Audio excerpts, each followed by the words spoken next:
আজকে আমি বানাবো পার্শে মাছের কলা পাতায় পাতুরি। নুন হলুদ দিয়ে দিলাম,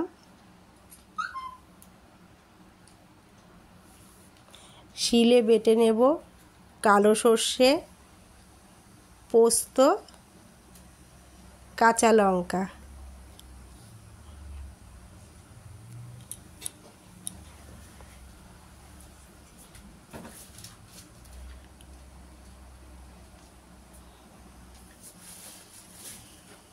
পোস্ত, কাঁচা লঙ্কা আর সর্ষে বাটা হয়েছে, মাছের মধ্যে দিয়ে দিলাম।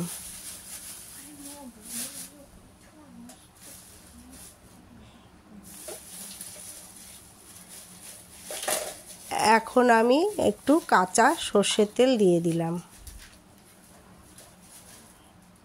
চাটুতে কলা পাতা দিয়েছি, একটু সর্ষের তেল মেখে নেব কলা পাতার মধ্যে।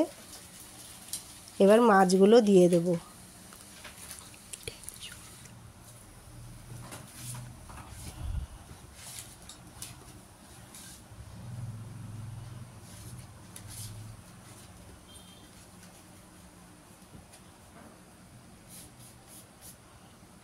সমস্ত মশলাটা দিয়ে দিলাম, একটু ধনে পাতা দিয়ে দিলাম, কলা পাতা দিয়ে ঢেকে দেব। এবার ওপরে একটা থালা দিয়ে ঢাকা দিয়ে দিলাম।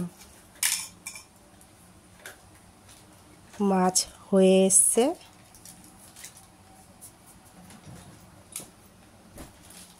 এবার মাছগুলো আস্তে আস্তে তুলে নেব।